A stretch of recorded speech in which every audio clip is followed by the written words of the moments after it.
Sida aina mayamda share tawjari se crystal ngatane ko crystal hairagadi akoigi healing crystal ngatane sida to ise customize oiba yaure aduga plain crystals yaure ko plain hairagadi only single admaina oiba su yaure ko ado hauzik lobi ningba natraga haidi visit tawbiba yaragadi crystal singse reiki healing charge tawraga somda keno tawjagani ko yumda visit tawbangai gi oina hairagadi ko reiki healing haidi ai isama reiki healer oibanina reiki healing tawra matungda haidar crystal se siba matamda koida amuka hena kana gadaba haidi charge already energized tawba crystal ni ko aina mayamda provide tawdoise ado loina mak lei ko haidi makal gi crystal ishagi apamba customize tawba crystal loina tawbiba ko address hana so haijagare ko haidi sagolban 13 lukram lera ko little valley academy ga thangnara lere ko number makhada hapjarake ado leiriba crystal ngai so hapetang ulake ko haidi mayamda haidi kare karam crystal lege haibado ko sile ko sile is aham bise koina khwai makha ge se koina relationship ke ko sile se koina sida koina nammi ba kain aina video hapetang shoot toise ko si relationship ke crystal ni ko aina aham bagi se sidana koina pyramid kumba kara thamme ko pyramid thamba su pai ko pyramid thamba se haidi positivity attract tawe go yum the pyramid thamba tamda sisina koina relationship aduga sum emotional healing hairasne ko samna habada adum bai customize ne sisina कोना diabetes की crystal same बने को अहन गे खरा की demand दुमाई तौर same थम बने मखल लोइना सुनब क्रिस्टल फंगे को हाइदी आई नीड टू की मतुंगिना अदुगा मनुंगिसना अर्थराइटिस कुंबा तौबा खोपा अदुंबगी सेमगी बने अदुगा अमसिना लीगल कस्टमाइज हाइ तारे को हाइदी येनाबा खोटपा गुंबा लेर अदुंबगी लोइना क्रिस्टल लोइना अवेलेबल ओइगनी को सिसिना कोइना हेल्थ एंड वेल को हकचांगी सु प्लस पैसा नुसा अदु सिसिना कोइना प्रेगनेंसी कस्टमाइज नि को सिदा लेरिबा ब्रेसलेट सिना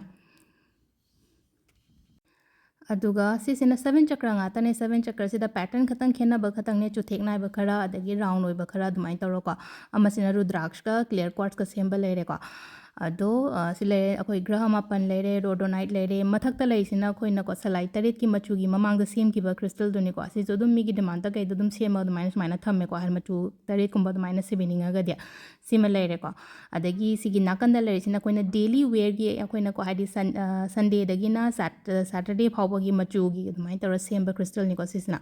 अदो लोइना मखल की क्रिस्टल लोइनम अवेलेबल होगनी विजिट तौबीबा यागनी नंबर मखादा हपचरमगे एनर्जाइज तौबा क्रिस्टल्स लोइनम फंगनी को अदो सिदसु मयाम अमा लेरे सिलेसे कोई सी सेट निको सिसना कोई कपल गी ओइना हारि नुपा गी नुपी गी ओइना दो सिसना कोई सनस्टोन लेरे करियर गी लेरे सिदा अंगांग गी कस्टमाइज लेरे लोइनमक सुनबको अदगी ट्रिपल प्रोटेक्शन हाइसे टाइगर आइस याम फै को हारि नाक थो खोतो पगी ओइना हारि ट्रिपल प्रोटेक्शन प्लस 7 चक्र गी ब्रेसलेट निको सिदा आइना पाइरिसिना हौजे अदुगा अमा मथंगी सिसिना अखोगी ब्लड शुगर का कनो अखोगी कनो हाइ डायबिटीज क्रिस्टल ने सिना blood sugar high high crystal सोइदना हाइरे को डायबिटीज क्रिस्टल अदे सिट्रिन का पाइराइट का कस्टमाइज तो क्रिस्टल ने को सिसिना अदुगा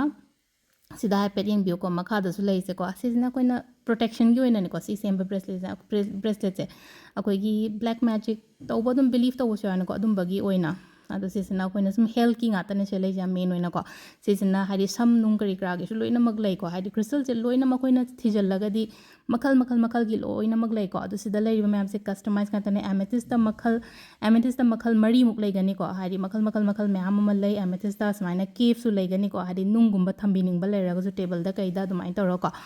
अदुगा अमना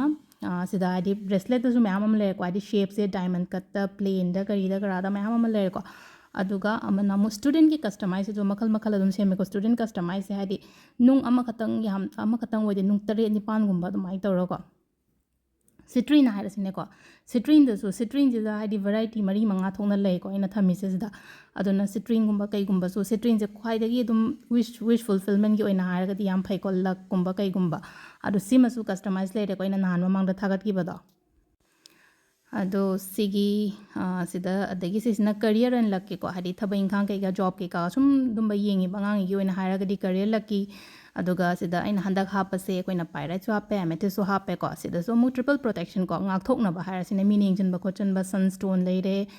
अदगी लोइनमक हाइतर को अखोगी कइनो ओइना सुलेगा सिदा लेरिबा मैम सिना हाइदी मखल की प्लेन नि को सिजना दुम लागा दुम लिंक बिनिंग बा लेरगा सु को आई अपाम बदुगी मतुंगिना कस्टमाइज तौबो लोइना यागनी कस्टमाइज तौरगा थंबीरमगा खोइना चार्ज तौरगा डिलीवर तौबा सिसिना लिक ngaतनी को अहन्ना गुंबा लिक गुंबा शिनिंग बा लेरगादी अदु सिदा सु मखल मैम हम लेरे को असिदा लाइब्रा क्रिस्टल मैम से कोई की डिप्रेशंस की करीगी करागे लोइनमक शुरे को हाइदी लेतबा available adagi khwaidai phamna isana yengaga isana laaga lobiba yabagi online dagi kakpai mota isana khutna pairaga adumai tor yengwa potse kyam kaino tawge khotke haibado adugi khudong chabasu leibanina visit tawbiyo yaragadi ko address aina haibudi haire ko haidi sagulban tiralukram lera ko number makhada hapcharamage aduga sidana tumble stone ko tumble stone ma'am अमा लेरे pyrite लेरे सिदा ma'am ने येंबियो का पेतंग अदुगा gemstone लोइनमक certified gemstone गातने को सिदा लेरिबा ma'am से हाइडे with certificate का लोइना लोइनमक अवेलेबल ओइगनी को अदो जेमस्टोन दसु लोइनमक मखल लोइनमक सुनब खोनब लोइनी सिल्वर ज्वेलरी गुंबसु लेगनी अतगी अखोगी पर्ल की सेट गुंबा कई गुंबसु लेगनी को अदो सिसे अदुम लागा येंबियो इसाना पायरगा इसाना टच तौरगा इसागी अपामबदो लोबिबा यागनी को मैम थैंक यू